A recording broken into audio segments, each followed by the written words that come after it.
Ndabaramukije cyane bene data musanze mukurikirana bino biganiro bisanzwe bitambutswa kuri runo rubuga rwitwa Ntambwe Data TV.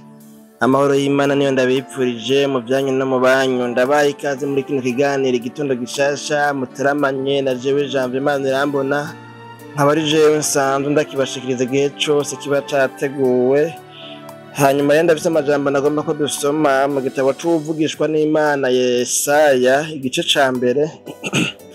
Dusoma duhereye ku murongo igice ca mbere dusoma duhereye ku murongo w'icenda kandi dusoma uwo murongo wonyene twumva ayo majambo ahari ico atubwira. Ayo majambo avuga ngo ijambo ry'umutwe rivuga ngo Uhoraho aburanya abantu biwe. Umurongo w'icenda uvuga ngo iyaba Uhoraho nyen'ingabo atadushigarije amasigarira na makeyi canke na makeya niko handitswe ahubwo tuba twarabaye nk'isodomu tukamera nk'igomora. Imana yacu nihimbazwe.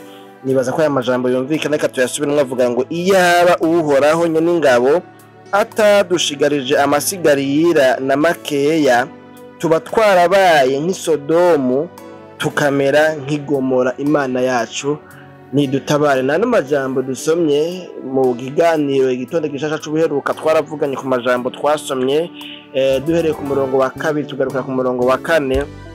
Twarabonye ingene Imana yaburanije abantu bayo ibagiriza ibitare bike vyabaye kuri bo bakoze bagendeyemwo, aho mbere twabonye yuko Imana yabagirije yuko babaye abana b'ivyanke, bakaba ihanga ngo rikora ibyaha, ihanga ry'irinyabyaha, mbere ngo bakaba ubwoko ngo buremerewe no kugabitanya.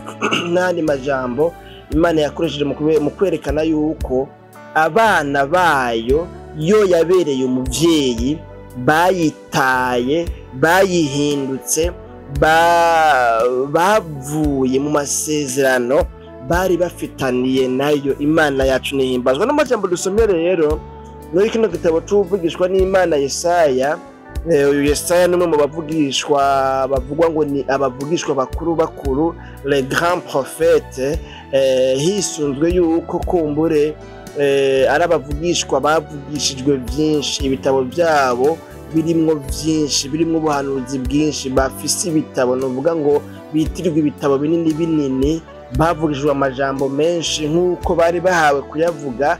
Ariko hari ibiganiro twavuganyemo turavuga ko bavugishwa bato, aho twavuzemo yuko nabo bavugishwa bato bita ngo ni les prophètes mineurs, atari kubera yuko bari gito, atari kubera yuko batavuze ijambo rizima, ahubwo twabonyemo yuko nabo bavuze ibyo babwiwe n'Imana, kandi mu buryo mbere wasanga nabo nyine baravuze ibintu avec précision.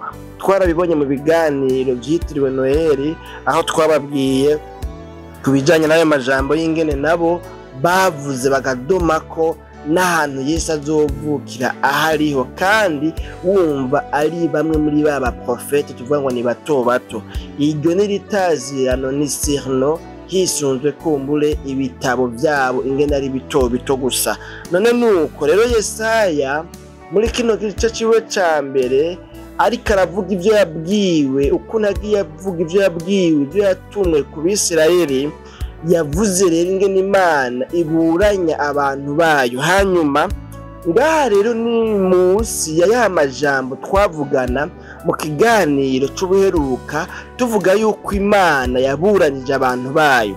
Muri ano majambo rero abantu b'Imana bamaze kumva ibyo baburanijwe, bamaze kumva ingene Imana byayibabaje, bamaze kumva ingene Imana novuga ngo ibidogera ibabajwe n'ukuntu babaye abana b'ivyanke. Inyuma y'aya majambo twabonye mu kiganiro c'ubuheruka, abantu b'Imana Abisirayeli bibonekana yuko rero bari bahisemwo kwihana, bari bahisemwo guca bugufi, bari bahisemwo kwemera ko bacumuye, bari babaye convaincu, bari batahuye neza ikosa bakoze, igicumuro cyabo, uburemere gifise, uburemere bw'ibyaha bakoze.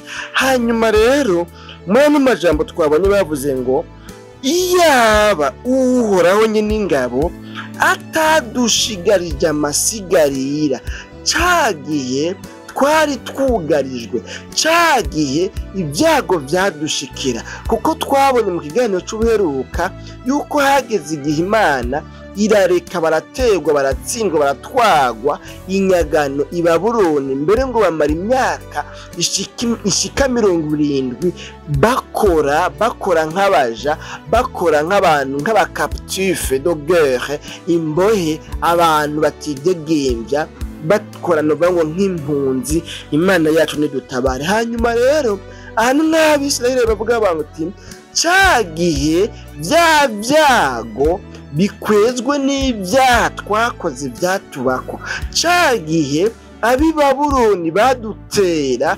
bakadutsinda bagasambura igihugu kigasigara ari misaka, cagihe ibyacu byahomba, cagihe ibyacu byadushirako, cagihe twahura na ya magogwa yose, iyaba uhoraho atadushigarije amasigarira, twisunze ivy'Imana ivuze, twisunze uburemere bw'ibyaha twakoze, twisunze ingeso mbi twebwe twagendeyemo, twisunze ugukara kw'ibyo twakoze, twisunze ingene twahemukiye Imana, tukaraba n'ingene barubura kigongwe baje bakadutera tugatwagwa turinyagana.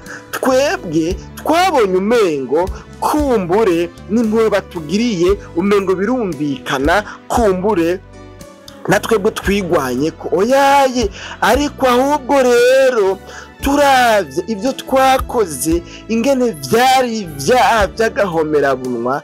Yemwe bene data bakunzi, yemwe Bisirayeli bagenzi bacu, umva, iyaba uhoraho atari we yadushigarije amasigarira, iyo zitaba imbabazi z'Imana, iyo butaba ubuntu bw'Imana, tuba twarabaye nk'isodomu, tuba twarabaye nk'igomora, kuko hoho hararanduwe, na kimwe casigaye, haraturiwe, harakomvomvowe burundu.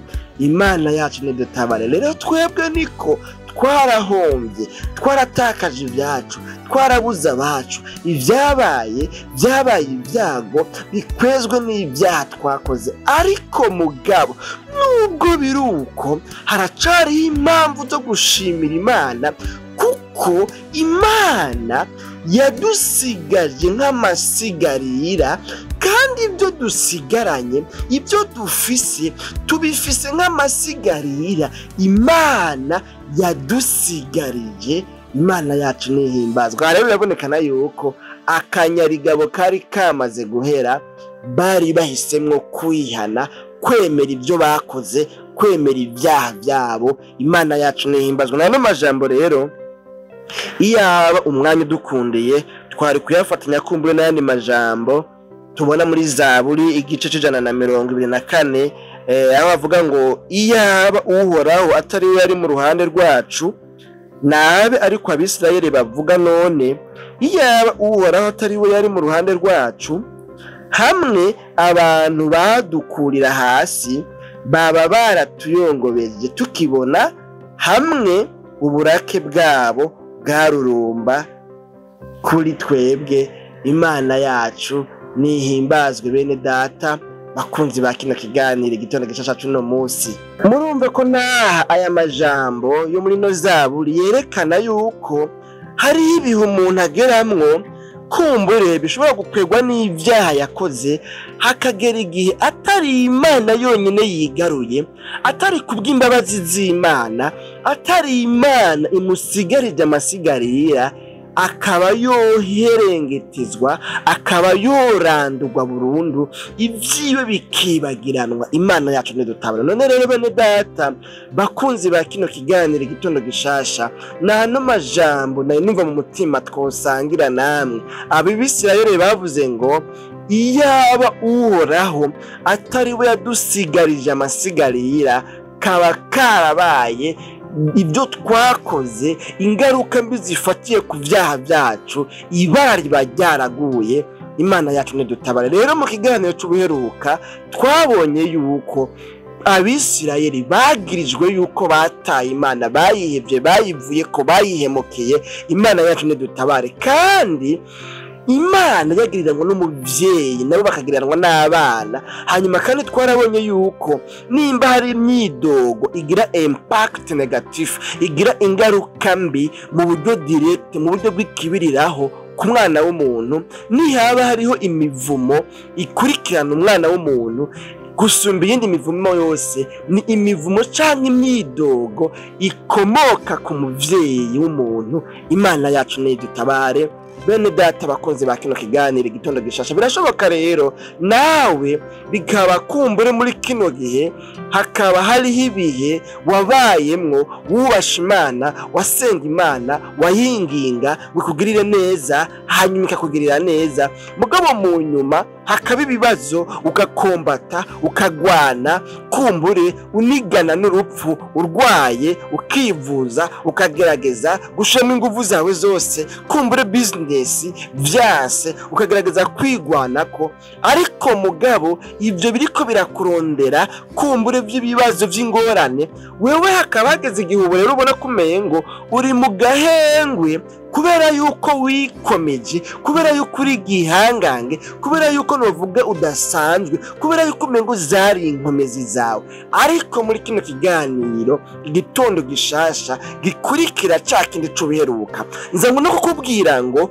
ibyo uri kuracamwe, ibyo ufise, nimba ari akazi, nimba ari amafaranga, nimba ari icubahiro, nimba ari post ukoreramwe, nimba ari uruvyaro, nimba ari amazu, nimba ari business, nagomba kukubwira ngo nturi uko umeze ubu, ntufise ibyo ufise ubu kubera yuko zabaye imbaraga zawe. Ekaye habanamba burya bya bindi byakurondera, byagomba kugutembagaza, byagomba kuguhitana, iyo ataba Uhoraho ari we yigaruye. Uhoraho iyo ataba ari we yigaruye, biba byaraguhitanye, kuko ntiwari umugororotsi, kandi n'ubu nturi umugororotsi kugira ngo ntibiguhitane, kugira ngo ibyago ntibigushikire ngo bikuyongobeze bigukureho. Ariko mugabo igituma kiriho, igituma gifise ibyo ufise, igituma gifise imbaraga ufise, igituma gifise icubahiro ufise,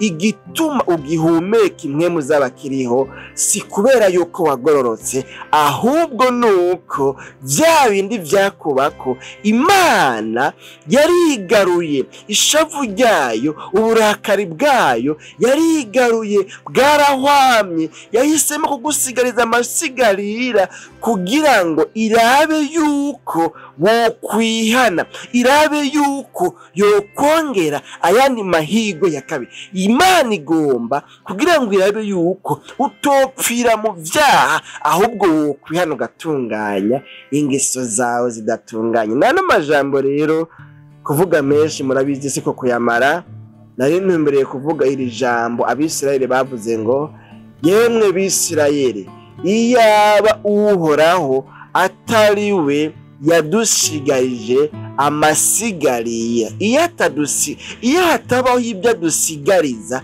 tuba twararandutse, kaba karabaye, biba byaranse. Kuba hakiriho n'aka gahengo, kuba bikimeze gutya, ni kubera Uhoraho yadusigarije amasigarira. None rero dufatire kuri ano masigarira, duprofite ino occasion, duhimbaze Imana, tuyubahe, tubanje kwihana, tubanje guheba ibyo twakorokeyemo. Sinzi ibyo wakorokeyemo, sinzi ibihumazemo iminsi, sinzi ugusubira inyuma umazemo iminsi, sinzi urugero wubaha kw'Imana muri no minsi, ariko nagomba kukubwira ngo kuba ukiriho si inkomezi zawe, kuba ugifise ibyo ufise si inkomezi zawe, ni uko Imana yahisemo kugusigariza amasigarira, ni uko Imana yakwihanganiye. Ko yakwihanganiye rero ukwiye kubyaza umusaruro imbabazi z'Imana bicitwe munsi, kubera ejo harashobora kuba totale.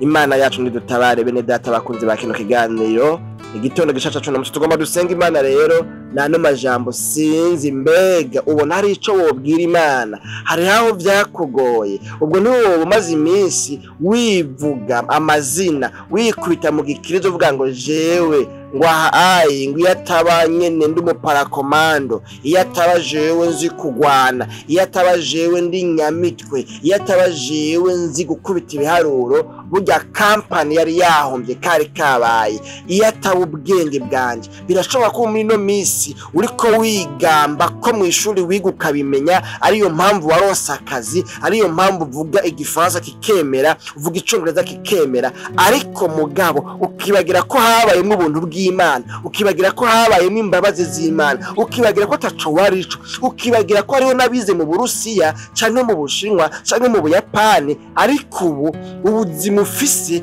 bobo byanse ko babushika ko kandi bafise amadiplome, bafise ubumenyi bakuye mu bihugu vya kure. Imana yacu nidutabaye. Birashoboka yuko muri no misi usigaye uduza igitugu, birashoboka ko muri no misi usigaye ugara, birashoboka ko muri no misi utagira uguca bugufi na gukeya, birashoboka ko muri no misi ufise ibyo wihayamwo, ufise ibyo wirata, ariko ntiwirate ubuntu bw'Imana, ntushire imbere kuvuga ko ari imbabazi z'Imana n'ubuntu bwayo byahabaye, kwiyo bitaba bityo ube warahasize agatwe. Birashoboka ko muri no misi usigaye umengo mbere n'ibyo gushimira Imana nta mwanya bifise, ugasanga muri no misi ni wumva yuko uri umutsindwa imbere y'Imana, guce bugufi uvuge ngo Mana ndavye ibyaha nakoze, ndavye ikigunguzi, ndavye ikirundo c'ivyaha nacumuye, mu by'ukuri kaba karabaye, mba narapfuye, mba naraherengetejwe, ariko mugabo kubera yuko wahisemwo kunyongera amahirwe, kubera wahisemwo kumpa yandi mahirwe ya kabiri, kubera wahisemwo kunsigariza amasigarira, niyo mpamvu nkiriho kugira ngo bikunde singire muri biriya bibi narimo muri kiriya gihe. None rero sinzi ko wumva wobwira Imana ati Mana byarangoye aha naha numva barira. Imana irakunda umuntu afise umutima umenetse yemera ko umutsindwa, kuko iyo utsinzwe imbere y'Imana ntutsindwaho, ntucu wicwa, ahubwo ukomye amashi ntibakubitako. Imana ikigutsindanishiriza ibyagutsinda, ibyagutsindisha imbere yayo ugaca wemerwa nayo.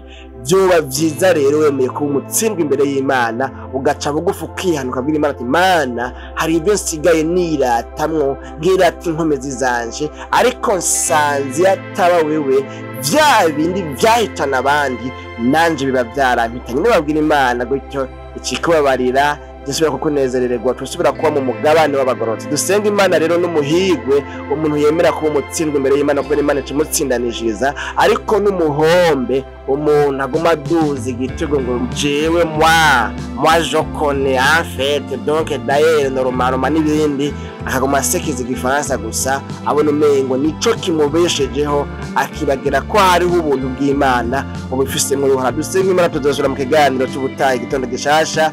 Yari jewe Jean Imana irambona na ndabateramishije muri kino kiganiro igitondo gishasha. Dusenga Imana. Mwami Yesu tugushimiye cyane ku bwano majambo twumvise, atubwiye ukuntu Abisirayeli babaye convaincu bakarokonesa ibyaha bakoze, ubugaba bagendeyemwo, bakavuga ngo rero bwa bundi ahubwo turavye uburemere bw'ibyaha twakoze, iyo ataba Uhoraho ari wadusigaje amasigarira akaba karabaye, bakemera kwihana. None rero umuntu wese yemeye kwihana ibyo atahujwe n'ano majambo yose aciye muri kino kiganiro igitondo gishasha, ni umugirire neza muguze kw'imbabazi, ibyo ugomba bimubeko, imbabazi zawe zimubeko, hama bisigaye umugirire neza, ushishikare kumugenderera kandi ushishikare kubana nawe, mu izina ryawe ryera Kristo Yesu, no tubyizeye. amen.